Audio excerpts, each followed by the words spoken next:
Hi guys, welcome to my channel. So ఈరోజు ఏంటంటే నేను చాలామందికి రొట్టెలు చేయడానికి రాదు. సో ఈజీగా ఎలా ట్రై చేయాలో నేను చెప్తాను. కొన్ని టిప్స్ ఇలా ట్రై చేయండి, తప్పకుండా మీకు వస్తాయి. సో ఫస్ట్ అయితే పిండి బాగా మెతకాలి అనేసి అంటే వేడి నీళ్ళతో ఎప్పుడైనా సరే కలుపుకోవాలి. ఎప్పుడైనా సరే ఏ రొట్టె, అది జొన్న రొట్టె చేసినా సరే, మామూలు పిండి రొట్టె చేసినా సరే తప్పకుండా వేడి నీళ్ళు యూజ్ చేయండి. ఈ విధంగా నేను ఫస్ట్ వేడి నీళ్ళు హీట్ చేసుకున్నాను. తర్వాతకి మనం దేంట్లో అయితే పిండి కలపాలనుకుంటున్నామో అది తీసుకొని మనకు కావాల్సినంత పిండి వేసుకోవాలి. ఇప్పుడు అందులో వేడి నీళ్ళు పోసి బాగా కలుపుకోవాలి.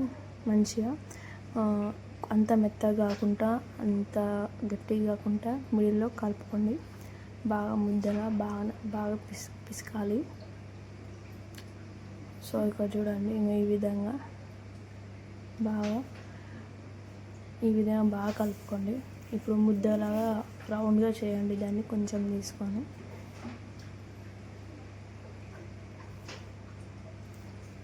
ఎప్పుడైనా సరే వేడి నీళ్ళు యూజ్ చేస్తే చాలా బాగా వస్తుందండి రొట్టె. అది ఏదైనా సరే చాలా బాగా సాగుతుంది, మనకి ఇబ్బంది ఉండదు. సో ఒకసారి నేను చెప్పినట్టు ట్రై చేయండి. సో ఈ విధంగా ఫస్ట్ పీట తీసుకోవాలి. వంట బండ మీద అయితే మీకు చేతితో హ్యాండ్తో వేయనికి రాని వాళ్ళకి చెప్తున్నా, పీట తీసుకోండి. పీట తీసుకుని దాని మీద కొంచెం పొడి పిండి చల్లి ఈ విధంగా 4 ఫింగర్స్తో ఓన్లీ మన ఫింగర్స్ టచ్ కావాలి. ఇలా ఫింగర్స్తో ఇప్పుడు నేను చూపిస్తున్న విధంగా ఇలా బాగా రౌండ్గా తిప్పుకుంటూ కొట్టండి. మీకు 2-3 టైమ్స్ చూపిస్తే అది వస్తుంది. సో ఇక్కడ మీరు బాగా గమనించారా, నేను మూతని రివర్స్లో పెట్టాను. ఇప్పుడు మనం అన్నం మూతని రివర్స్లో పెట్టి అది ఆ రొట్టె మీద పెట్టి మనం పీటని ఇప్పుడు ఉల్టా తిప్పితే, మనం చేతితోటి వేస్తుంటే చాలామందికి అక్కడిక్కడ జరుగుతుంటుంది, సరిగ్గా వేయడానికి రాదు. సో అట్లాంటి వాళ్ళకి ఈ టిప్ బాగా యూజ్ అవుతుంది. ట్రై చేయండి, తప్పకుండా మీకు నచ్చుతుంది. నాకు కామెంట్ సెక్షన్లో కామెంట్ చేయండి ఒకసారి ట్రై చేసి. సో ఈ విధంగా ట్రై చేయండి ఒకసారి. పీట వేసి దాన్ని పెంక మీద వేసి రొట్టె బాగా కొంచెం ఇట్లా బొబ్బల్లాగా వస్తాయి మీదికి.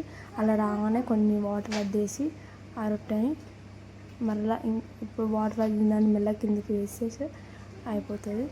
సో ఈ విధంగా మీరు తప్పకుండా ట్రై చేయండి. మేమైతే కట్టెల పొయ్యి మీద చేసుకుంటామండి రొట్టెలు.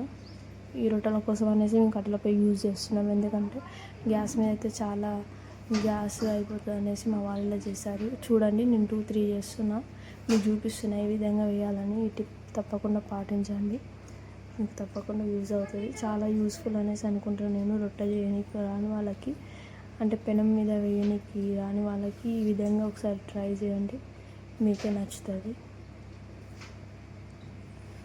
సో నేను మీకు ఒక 4 చేసి చూపిస్తున్నాను అనమాట, ఇలా చేయాలనేసి. మీరు బాగా గమనించండి, నేను అది పెనం మీద వేసేటప్పుడు ఎలా వేస్తున్నాను అనేసి మీకు అర్థమైపోతుంది ఈజీగా.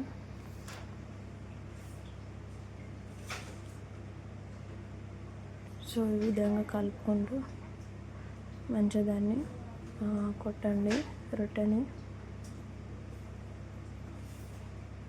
అందరికి డౌట్ రావచ్చు, ఇంకా ఏంటి మీరు ఇంకా కట్టెల పొయ్యి మీద చేస్తున్నారు ఏంటి అనేసి. మేమంతే, మేము కొంచెం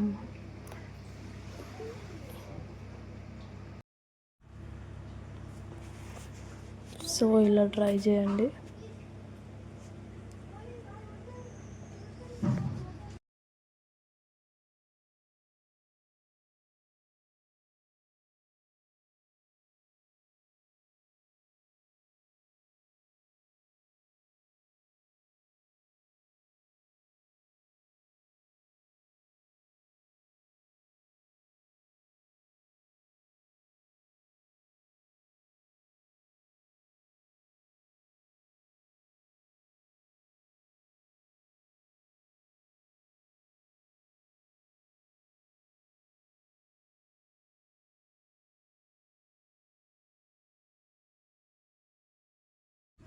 ఇప్పుడు చూడండి, పెనం ఇలా ప్లేట్ ఇలా పెట్టి పీటని ఇలా అనాలి.